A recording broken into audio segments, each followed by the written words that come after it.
Nice to meet you. to meet you. Nice to meet you. Claire. We were expected to be asked this morning. Oh, really? Are you okay with dogs? Oh, really? I suspect. Does he know about workers' rights? I mean, I'm the one that needs the rights because he hasn't wrapped around his little finger. So you've both been involved in workers' rights and running businesses and consultancies in different ways. So you see all of this from lots of different angles. Yeah. Jess, you founded a business as well. Yeah, so I've got a background in HR, so I'm very much used to working with businesses to make sure they're compliant with legislation and ensuring the workplace practices are positive culture. However, I saw a need I almost saw a gap where employees don't always have the same amount of support. Yes. So yeah, I'm very passionate in employees feeling empowered in the workplace so that they can advocate for themselves. So yeah. That's great. And what's been your pathway into this? Yeah, well, I'm Chief Executive of Young Women's Trust. We champion young women on low pay. We support 5,000 young women a year with practical support, but also carry out research and campaign for change. So we're really excited by the Employment Rights Act. We know it's going to make such a difference to young women, particularly those on 0 hours contracts. We know, as you know, is a big issue. So it's we're really looking forward to seeing it. I've been very aware all the way through this, from opposition right the way into getting this across the line and working with colleagues, and then having the privilege of being the Secretary of State that gets it across the line and to get we're all sent, is that whether you're talking about low pay, whether you're talking about hire and refire, whether you're talking about harassment in the workplace and some of the issues that we're tackling with this legislation, that it is women who are predominantly affected negatively by it, and therefore who will predominantly benefit from the measures that are being brought in. Absolutely, and we see that 0 hours contracts, for example, young women who are in retail, care, hospitality, very precarious, not being able to plan their finances, paying for bus fares, childcare, they can't afford for shifts that are cancelled. We know it's going to make a big difference to them. Often when they're experiencing sexual harassment, they feel like they can't call it out because they might lose their hours. But the other thing for us is making sure that they really know about their rights, which is why it's great to speak to you today, because young women are less likely to be in unions, and it's brilliant the work that you're doing, just because you're really telling young women and other workers that these are the rights that you have, and it's exciting because there's more to come. Yeah. Is there any questions that you might have for me on some of these things? So in terms of the Employment Rights Act, there's so many changes that are coming into effect, and they're all positive changes. A query I have as a HR consultant working with SMEs is there's a slight concern that those companies without the internal HR functions, what support is going to be in place for SMEs in terms of making sure they're compliant, because there's so many changes, all happening over, the course of 18 months. So are they going to get any additional support to ensure they implement the changes? Well, we've been working really closely with the Federation of Small Businesses to make sure, and other organisations, to make sure that those businesses that are networked, it's not just small businesses, but quite a lot of businesses per se are quite focused in their own sectors. And you have to be quite a large business before you have a team that's just dedicated to understanding legislation and so forth. So there will be a lot of different ways to get down into the economy to make sure that the awareness is there. I mean, a lot of businesses are already doing a lot of this as well, which is great. And those ones should feel rewarded that they're doing it. And other businesses are actually coming up to their standards. But we are working with the FSB, and then when the Fair Work Commission comes into being, that will be the enforcement agency, but also the agency which is there to make sure that awareness is raised about the law as it stands and as it progresses when it comes to things like rights in the workplace. Yeah, I mean, I think for us enforcement is really key, because the research that we carry out shows that rogue employers are really not following the rules, and that's got huge implications for young women. And we've been carrying out some research about young women's experiences of illegal treatment in the workplace. We've been sharing with your team, and we're doing research at the moment with young women about what good would look like, and we're really kind of keen to feed that in and make sure that the Fair Work Agency listens to the views of marginalised workers and designs things with enforcement with them in mind. So I've seen some of the data and the information you put across, and it is really... It's powerful, it's incredibly moving. It's certainly quite shocking, some of this. But if you just take some of the the changes that are going to come in when it comes to non-disclosure agreements. You know, these have been used, and it is predominantly women. It's not always women, but it is predominantly women who are being impacted by these. You know, so not only do they suffer the harassment in the workplace, which is debilitating, it is undignified, and also will leave a long-term impact on them. They're also not allowed to talk about it. They are then disempowered, really, for the rest of their lives. So at least, you know, if they are benefiting from the arrangements, then of course they don't have to change it. But they will always be in the driving seat of it. So that will, I mean, these are the sorts of things that will have a demonstrable impact on workplaces, because we all know that for too long there have been bosses, there have been people in workplaces who have been highly productive but have been appalling in the workplace, and they've been allowed to get away with it simply because they are profitable. And I think this will completely change the dynamic. It will be incredibly empowering, predominantly for women in the workplace, because there will be much fewer places to hide. You know, if you are one of these people who are exploitative, or you are harassing people, or are creating a culture, because of course the law now is going to stipulate that businesses have to change the culture that allows that kind of behaviour to thrive in the first place. Yeah, I'm really excited and interested to hear more around the Fair Work Agency. I think, you know, having something there in terms of enforcement is really important. But I also think that early intervention, like early education, is important as well. And something that I've been building is a digital tech platform to showcase some of these rights and workplace practices and guidance and so on. And I really believe that to have more accessible information to employees will really help to drive that change that we want, you know, just in society. Do you see a way for independent businesses to work alongside the government in making those sort of making the employment entitlement more accessible to people? I'm struggling to get that out in a sentence.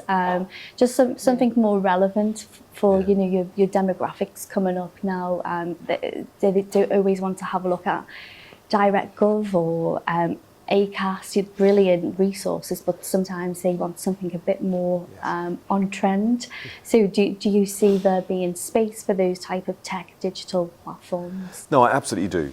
So when I was at my previous job at the Department for Science, Innovation and Technology, I did a lot of work with getting enormous amounts of government information being analysed by AI and put into chatbot form so that people could actually have intuitive conversations and get the correct advice, rather than actually having to search hundreds of thousands of pages of government advice. So we are looking at how we can use gov.uk, and it doesn't always have to be that everybody has to go to gov.uk, but it could be that the people who are supplying information can use that as a central resource that can then proliferate through, whether it be through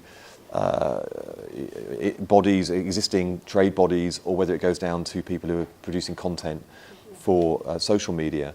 When it comes to the Fair Work Agency, I've asked an awful lot of them. So Matthew Taylor, who's going to become chair, he is outstanding, and I'm really pleased that he's going to be leading this work. But we are going to have to bring different agencies together. Geographically, they're spread out around the country, these agencies, so there's going to have to be quite a job to make sure that we can get this agency together. It can be focused with its new core objectives, that we can get the culture right in that, so it's focused on the new objectives. That it can then start to interact with the economy in a way that informs as well as enforces.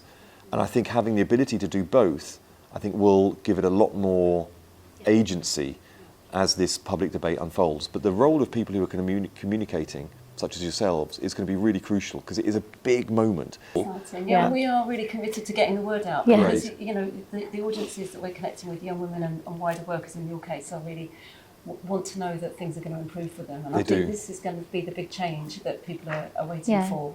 You know. And even from a business perspective, you know, sometimes the initial reaction can be, oh, you know, it's being done to us, like we've got to pay more SSP, or, you know, we've got to do more.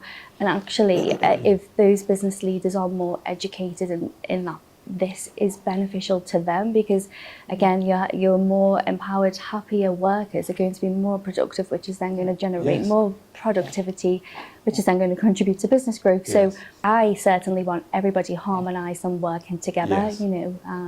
And I believe that this I totally will do agree. that. Because this is not having dignity and security on one side and productivity on the other. This is actually about seeing dignity, security and productivity as one package going hand in hand. Yeah, our evidence suggests that young women who are raising concerns in the workplace and not having them properly addressed, concerns about harassment, discrimination, are leaving the workforce entirely. Do need young women's talents in the economy. And that's such a horrible thought. The thought of somebody leaving the workforce altogether. We were shocked by the scale of the findings there about that young women are exiting, and that is, it's not just preventing them from getting their pay rises, from having a flexible working, from having sick pay, for not being discriminated against in their maternity leave. It's also just taking them out of the work. One of the things we wanted to ask your views on is how the Fair Work Agency is going to work with the EHRC, because we know that is a real potential for some disjointed. No, it is, but again, there's a huge opportunity here, because the Fair Work Agency will be collecting lots of data. We will know in much more granular detail what is happening in the economy when it comes to workplace rights, workplace interactions, and so forth. Now, this information can be made available to the HRC, so we can start to have, you know, a good understanding and a relationship between those, you know, the equality and human rights legislation and enforcer and the employment rights enforcer. And I think there's a good relationship there, and we'll see how it settles in. But the fact that we have an agency which is extending this much deeper into the workforce, where, of course, most of us spend most of our time. Yes. This is the thing that they have to. That's a lot of people are spending, you know, more time in the workplace than they are really with their loved ones and families and friends. So therefore, what that atmosphere and the culture is like is unbelievably important to us as individuals going through life. Yeah, and also how you set your career up, isn't it? This matters for workers of all ages, isn't it? But for us, we see young people and young women, how they start their careers, have the confidence, understand their rights, have employers and line managers who know how to implement this, because that's going to be really key, isn't it? Yes. And they set themselves off on a career path where they can contribute, where they can fulfil their talents, feel safe and secure. There's a real prize here if we get this. Oh, there really is. If we get this right. I think that's why the emphasis needs to be on education as well, because sometimes an employer or a line manager may not understand what they're saying is incorrect. So somebody on a maternity, for example, may be asking if they can do keeping in touch days, and the manager could be, no, you can't, and oh no, you can't ask for flexible working, because they don't actually have the information and they've never had the training or support as a line manager. So I think education is really key in getting it right. And then I also think employers having insights in terms of the sentiment of the workforce is really important. So, you know, implementing all of the rights, but then trying to understand the culture from how your workforce is interacting. So something I'm doing with the online platform is we'll have the AI integration. So, you know, people could be searching for flexible working. Now, that employer would have a dashboard and it would all be anonymized data, but every quarter that it could say like 60% of your workforce have queried around flexible working. Do you have a flexible working policy in place? What is your culture around flexible working? And it almost gives that sentiment ahead of time, so that they can get it right before they get it wrong, you know, because it just gives them almost like a heads up. I really do think education and insights is key to having that circular benefit all round. Yeah. Look, I think what we've seen is that we're now updating the employment law, and it's the biggest update for a really long time. But just because of the length of time between the last update and where we are now, these huge problems started to emerge into the economy. So, you know, hire and refire just wasn't a thing, you know, 20 years ago, you know, really pre-COVID. 0 hours contracts, it wasn't a thing 20 years ago, and it certainly wasn't a thing when I was growing up and into. So the economy is moving on. A lot of people being employed now via apps, and it's completely disrupting and the existing employment legislation just wasn't fit for purpose for it. So we've now moved employment law to where it needs to be. It's not as radical as some people think it is, because a lot of people were living in this economy and noticing that there were these vulnerabilities there, and actually having those dealt with is really important. And and also this is the other thing is I don't want to live in a country where it is possible to be more profitable by exploiting the workforce than a company that's investing in its workforce and treating them with respect and dignity, doing exactly the same thing, being undercut by the other one. Now, that was starting to happen in our country, and that can no longer happen as a result of this legislation, and that's a good thing. But I was looking, when a big debate was coming up about day one rights and when day one rights should start, I started to look up what is the average time in a job for Britain at the moment, and it was something like 3 years and 4 months. Yeah, it's short. It's really short. But to think that people didn't have any recourse to tribunal until 2 years meant that most people were going 2/3 of their time in the workplace without any access to legal support at all for the majority of things that could happen in the workplace for them. Well, we're very pleased that things like the guaranteed hours and exploitative 0 hours contracts, the power imbalance in the workplace that we see very starkly with young women, is now giving them more power so that they can, the responsibility isn't on them to request things, and actually the emphasis is on the employer offering it, which is really important. And moving forward, we really hope that the 0 hours contracts is going to be something that really is ended for all workers, so that the threshold is set very high, and that young women don't go underneath that threshold. I know that's an issue as we go into consultations in the next months, to make sure that the ambition in the ERA really comes to life. As a key kind of concern for us. It's been really important all the way through this that we really bring employers, unions, but also workers together, bearing in mind that a lot of people work in a non-unionised workforce, and it's really important we have the relationships there so that employers and their employees can come together over these issues. There are some people who do work on 0 hours contracts, and it's beneficial. We are tackling those exploitative ones, and we're working really closely now with employers and unions and workers. We want to create a modern economy that is liberating for people, that is productive for people, that actually people are paid correctly for the work and labour and contribution they make to businesses, and that means really getting these things right as we go forward. There are some of these areas that are really clear cut. There are other bits that are a bit more nuanced, and we need to make sure that we have an economy that has all the variety that benefits people, but we never have the situation where their rights can be trampled on. I agree. In terms of success measures, well, in say 12 to 18 months after the Act has been in place, what would success look like to you initially? Well, success for me is that we have a growing economy that is based on productivity, that is driven by having better relationships, more security, more dignity in the workforce. Now, there's lots of ways we're going to get our economy growing. Technology is going to play a big role, seizing all the great opportunities for high growth sectors, from space to AI to automation, life sciences, all these things are exciting. But if we can get our economy flying based on people being happier, more secure, feeling that their contribution to a workplace is more rewarded, that people can feel that in this day and age that their individualism is able to be expressed in the workplace, and people are more comfortable with who they are. All of these things are things that make people more productive, more focused, more relaxed, more able to contribute, more able to be socially engaged, and being socially engaged is an important part of life in a modern workplace.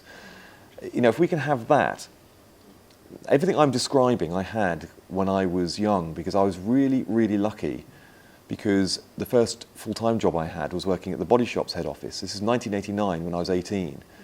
And I applied 5 times to get the job, didn't get in. I got the job because I went and sat in their reception until somebody came and interviewed me, and they came out and gave me the lowest paid job in the whole company, which was working in the accounts department on the keying invoices into, well, I started at the other end.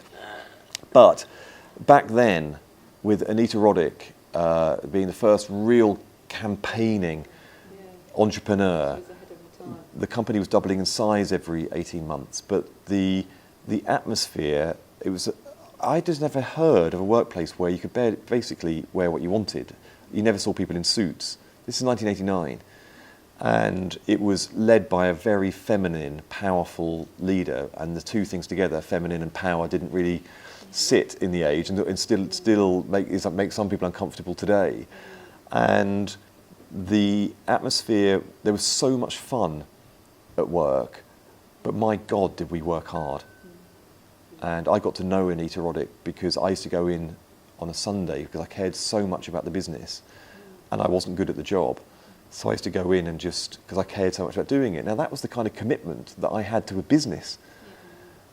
And then she was the only person that was working, and that's how we got to know each other.